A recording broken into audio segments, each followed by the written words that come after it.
Hello students, welcome है आप सबका आपकी अपनी क्लास में। सो फाइनली हम सब पहुंच चुके हैं लेक्चर नंबर 6 की तरफ, जिसमें हम इक्वेशन ऑफ मोशन को आज ड्राइव करने जा रहे हैं। और ध्यान रखना, इक्वेशन ऑफ मोशन किसके लिए काम करता है, ये लास्ट क्लास में हम लोगों ने डिस्कस किया था। जहां एक्सेलरेशन कांस्टेंट होता है, एक्सेलरेशन कांस्टेंट कहां होता है? यूनिफॉर्म एक्सेलरेटेड मोशन में। यानी ये जो इक्वेशन ऑफ मोशन हम यूज करने जा रहे हैं बेसिकली, ये जो इक्वेशन ऑफ मोशन यूज करने जा रहे हैं बेसिकली किसके लिए यूज करने जा रहे हैं बेटे? यूनिफॉर्म एक्सेलरेटेड मोशन के लिए। और ऐसे टाइम पर बेटे एक्सेलरेशन कांस्टेंट होता है। एंड ध्यान रखना, इसके लिए हमें जो ग्राफ यूज करना है, we have to use VT graph only. तो इतनी बातें अगर आपको याद रहेंगी, समझ में आएंगी, तो बहुत आसानी से बेटे इस बात को हम लोग बाइंड अप कर लेंगे, बहुत जबरदस्त समझ जाएंगे। अगर ये यूनिफॉर्म एक्सेलरेटेड मोशन है तो मैं आपको इसका ग्राफ बना के दिखा चुका हूं। यूनिफॉर्म एक्सेलरेटेड मोशन में क्या होता है? एक्सेलरेशन टी के पैरेलल। लेकिन वीटी ग्राफ में क्या होता है बेटे? वेलोसिटी इस तरीके से लीनियरली ऊपर की तरफ मूव करती है। कंसीडर करते हैं कि हमारे पास जो वीटी ग्राफ है, like this you can see, ये हमारे पास बेटा एक वीटी ग्राफ है। This is velocity, this one is the time. You can right here the unit of these quantities like this. अगर बेटा जी हमारे पास जो ऑब्जेक्ट मूव कर रहा है उसकी initial velocity you can write as U, and as the time of interval is spending, और जैसे जैसे टाइम बीतता जा रहा है बेटा जी इसकी वेलोसिटी भी बढ़ती जा रही है। Consider the final velocity after time T, after time T that becomes v। So these are the time interval t। Origin यहां पर रहा बेटे। अगर मैं आपसे बात करूं, because acceleration is constant, so you can write a is equals to constant. ध्यान रखना, ये लाइन एक्सेलरेशन की लाइन नहीं है, बट मैंने लिखा है acceleration is equals to constant, but ये लाइन एक्सेलरेशन नहीं है। हाँ, इस लाइन का जो स्लोप होगा वो एक्सेलरेशन है। स्लोप का मतलब ये जो रेट होगा। तो चलिए जरा ध्यान देते हैं, अगर इसी चीज को थोड़ा सा अच्छे से बनाया जाए तो सिचुएशन क्या होगा बेटे? Consider this point is a, this point is B, this point is C, this point is D, ऐसा मान सकते हैं। तो सबसे पहला इक्वेशन ऑफ मोशन हमको लिखना है मेरे दोस्त, वहां से स्टार्ट करते हैं। First equation of motion, first equation of motion कुछ और नहीं है बेटा, केवल स्लोप के बारे में बात करता है। स्लोप का मतलब हुआ एक्सेलरेशन, यानी इसने कितने एंगल का फॉर्मेशन किया है। स्लोप का मतलब मैंने आपको पहले ही बताया था, slope of the graph, slope of graph या slope of the line, that is represented by acceleration and this is called rate. Actually rate क्या होता है बेटा जी? रेट क्या होता है? Change in displacement upon change in time. आप बताओ, इनिशियल वेलोसिटी u है, फाइनल वेलोसिटी v है, तो चेंज कितने का आया बेटा जी? यहां से मैं लिख सकता हूं ये चेंज आया v माइनस u, और यहां पर जो टाइम लगा है ऑब्वियसली दैट इज t, तो लिखा जा सकता है v minus u upon t, slope. So अगर इस चीज को क्रॉस मल्टीप्लाई किया जाए तो v minus u becomes at, and एक लाइन में answer v is equal to u plus at। इन पॉइंट्स के बारे में आपसे रिक्वेस्ट करूंगा बेटे ये जरूर लिख लें। u is initial velocity of the object, v is the final velocity of the object, t is the time interval, a is the uniform acceleration of the object. So this is called your first equation of motion. Let's move for the second equation of motion.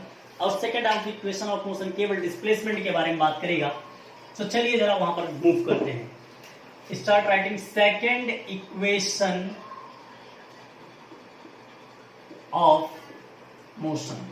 Second equation of motion, जैसे मैंने आपको बताया है, displacement के बारे में बात करता है। और डिस्प्लेसमेंट कैसे निकलता है? वीटी ग्राफ से।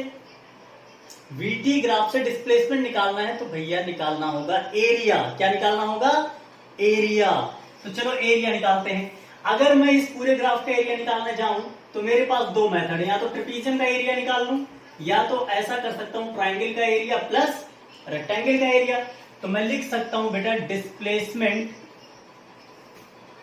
Displacement is equal to area under VT graph, area under VT graph. तो भाई डिस्प्लेसमेंट को तो लिखा जा सकता है एस से। एरिया पहला वाला भैया A1, दूसरा एरिया A2। अब पहला एरिया देखने जाओगे तो half into base into height लगा दोगे, लिख देते हैं हाफ इंटू बेस, बेस कितना है भाई साहब T, इंटू हाइट, हाइट इसका कितना बेटा V माइनस U। चलिए area number 2 that is rectangle, that is length into width, so length हुआ T, विड्थ हुआ U। अब एक बात आप समझो यार, यहां पर एक बात जो आपने देखा v minus you, first equation of motion से v माइनस यू की वैल्यू हम क्या लिख सकते हैं 80, दैट इज ऑलरेडी प्रूव्ड। तो यहां लिख सकते हैं half into T into AT plus U T. कैसे? क्योंकि v minus U is equal to AT from first equation of motion, so we put it over here. Now इसी चीज को बेटा जी प्रॉपर सिस्टमैटिक ऑर्डर में लिख लो। सो पुट ut फर्स्ट, सो ut plus half ऐसे ही रहने दें a into T square, so half A T square, that becomes your answer. ये बातें बहुत ध्यान से बेटा आप सबको सीखनी है, समझनी है, जाननी है। इसके बाद हम बात करते हैं बेटा जी थर्ड इक्वेशन ऑफ मोशन की तरफ, और बहुत आसानी से ये सब चीजें जल्दी जल्दी फिनिश होने वाली हैं। लिख देंगे थर्ड इक्वेशन ऑफ मोशन। देखो थर्ड इक्वेशन ऑफ मोशन में सेकेंड इक्वेशन ऑफ मोशन में कोई खास अंतर नहीं है, बट ध्यान रखना बहुत थोड़ा सा काम करना है। वहां भी डिस्प्लेसमेंट के बारे में डिस्कस कर रहे थे, यहां भी डिस्प्लेसमेंट के बारे में डिस्कस करना है, बट वहां पर हमने v माइनस यू को रिप्लेस किया था at से, यहां पर हम लोग किसको रिप्लेस करेंगे आप जरा देख लेंगे, क्योंकि उस इक्वेशन को बनाने में हमें किस चीज का यूज करना है, किसका यूज नहीं करना है। एक्चुअली ध्यान देना, हर इक्वेशन में टोटल 4 क्वांटिटीज होती है। ओवरऑल हमारे पास 5 क्वांटिटी अवेलेबल हैं, u, v, s, a, t, 5 quantity है। लेकिन हर एक इक्वेशन में कितनी इक्वेशन 3, हर एक इक्वेशन में केवल 4 क्वांटिटी अवेलेबल है। इन 5 में से एक हमेशा मिसिंग रहेगी, लेकिन एक ऐसी क्वांटिटी है जो सब में रहेगी। वो कौन सी है जिसके बारे में बात कर रहे हैं? ये ग्राफ किसका है? यूनिफॉर्म एक्सेलरेटेड मोशन का है। तो एक्सेलरेशन सब में पड़ा रहेगा। इस एक्सेलरेशन के अलावा 3 क्वांटिटी सब में होंगी।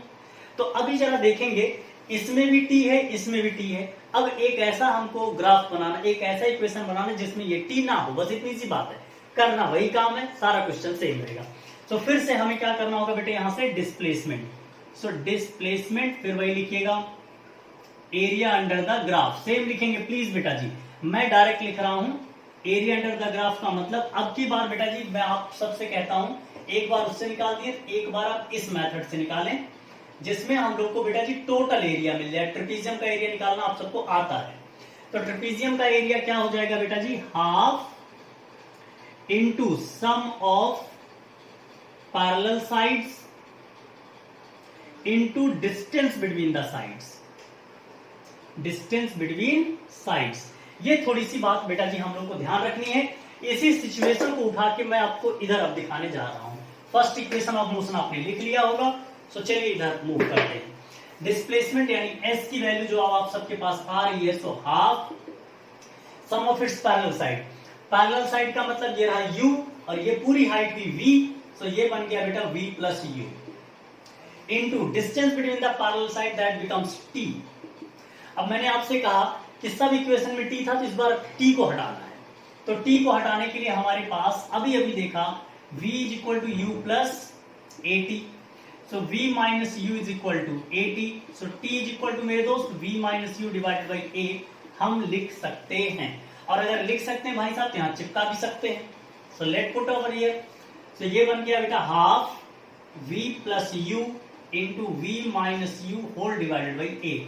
यहां देखो ये एक फॉर्मूला बनता हुआ नहीं दिख रहा हमें, v plus U v minus U, यानी देखा जाए a plus B into A minus B. तो बना क्या बेटे, A square minus B square. तो ये बन गया हाफ इंटू ए, यहां पर आया V square minus U square is equal to बेटे एस। सो फाइनली हम लोगों ने इसको कन्वर्ट कर लिया। अगर आप ध्यान दें कि V square minus U square is equal to मेरे दोस्त 2as। ये आपका थर्ड इक्वेशन ऑफ मोशन भी डेराइव हो गया, फिनिश हो गया। अब हम लोग बेटा जी सारी चीजें यहां पर अगर बाइंड अप हो गई हैं, एक छोटे से क्वेश्चन से मैं और आपसे कहूंगा कि एवरेज स्पीड कैसे निकाली जाए, उसका एक छोटा सा फॉर्मूला हम और बना देते हैं।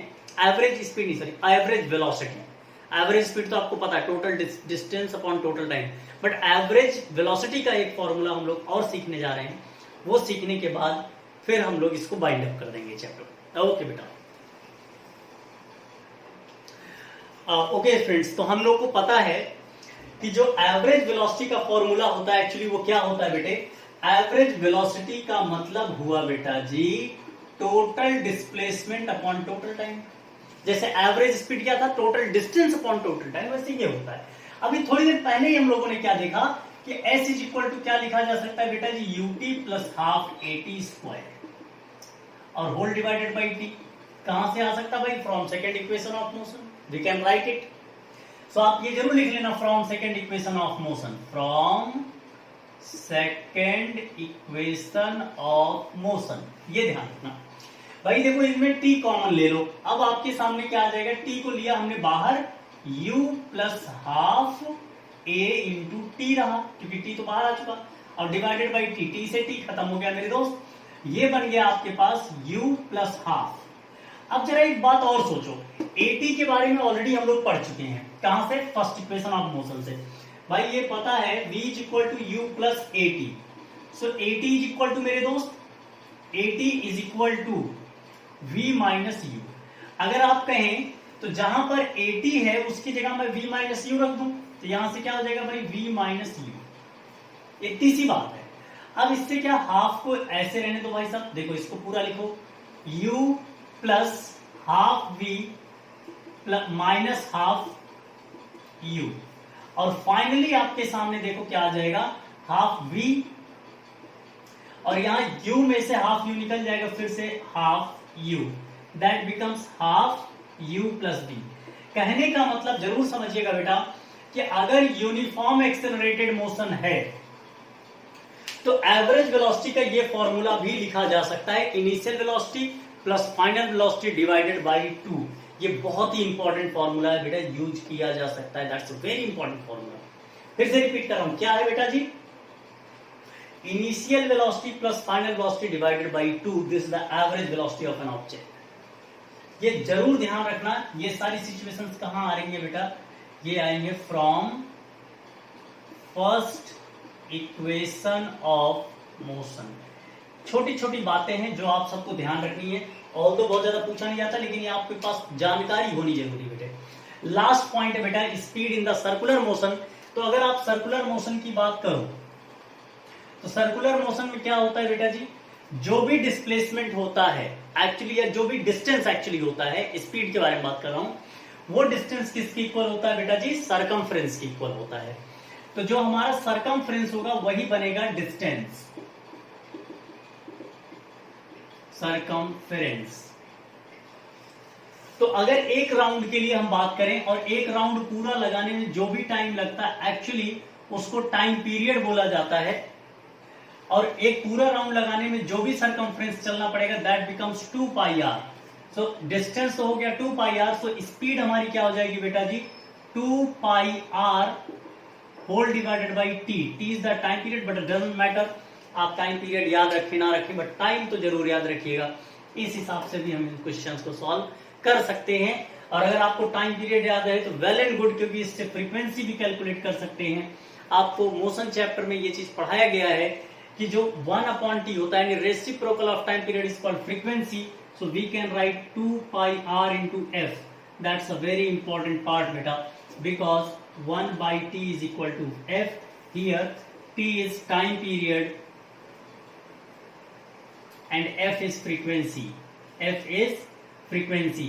बेटा ये पॉइंट बहुत इंपॉर्टेंट रहेगा, बहुत अच्छे से ध्यान देके लिखिएगा, और ये पार्ट पूरा फिनिश होता है। इस तरीके के क्वेश्चंस हमको कहाँ मिलते हैं सर्कुलर मोशन में? जब कोई चीज रोटेट हो रहा है, यानी फैन का रोटेशन हो सकता है, टॉप का रोटेशन हो सकता है, अर्थ का रोटेशन हो सकता है, अर्थ का रिवोल्यूशन हो सकता है। इस तरीके की n नंबर ऑफ थिंग्स जहां इस तरीके की चीजें हैं वहां स्पीड हम लोग कैलकुलेट कर सकते हैं। आप बता सकते हैं अर्थ की स्पीड क्या है, अर्थ के रिवोल्यूशन की स्पीड क्या है, इस तरीके से फैन के रोटेशन की स्पीड क्या है, वो सब कुछ इस फॉर्मूले से कैलकुलेट इजिली किया जा सकता है। इस चैप्टर से रिलेटेड जितनी भी बातें थी आज हमने उन सारे बातों को बाइंड अप कर दिया। हम जल्दी ही एनसीईआरटी के क्वेश्चंस भी अब अपलोड कर देंगे वीडियोस पर। तो आपसे रिक्वेस्ट रहेगा बेटे कि हर टॉपिक को अच्छे से समझते चलें और उन टॉपिक से रिलेटेड मैं इस तरीके की वीडियोस आप सबके लिए दूंगा न्यूमेरिकल में। अगर बेटा जी केवल स्पीड से रिलेटेड क्वेश्चन है तो वो मैं क्वेश्चन नंबर वाइज नहीं, ये क्वेश्चन का सीक्वेंस बना लूंगा स्पीड का, फिर वैसे ही क्वेश्चन का सीक्वेंस बन जाएगा एक्सेलरेशन का, वैसे ही क्वेश्चन का सीक्वेंस बना लूंगा इक्वेशन ऑफ मोशन का या सर्कुलर मोशन का। तो 4-5 जो भी सेगमेंट के क्वेश्चंस होते हैं, सारे 22-23 क्वेश्चन करने की बजाय अगर उन सेगमेंट्स को टैकल कर लिया जाएगा तो मुझे लगता है वो इफेक्टिव भी होगा, टाइम को सेव करने वाला होगा और नॉलेजेबल रहेगा। So thank you so much for watching, have fun, enjoy करते रहें। Hope you like the videos, you like the lectures and you are adding something in your knowledge actually. So अगर आपको video समझ में आ रहा है और आपको लगता है कुछ और इसमें बेहतर हो सकता है तो प्लीज कमेंट के थ्रू जरूर मुझे बताएं। कोई डाउट आपके मन में आ रहा हो तो भी आप कमेंट के थ्रू पूछ सकते हैं। As soon as possible I will reply your questions. Thank you so much, have fun, thank you.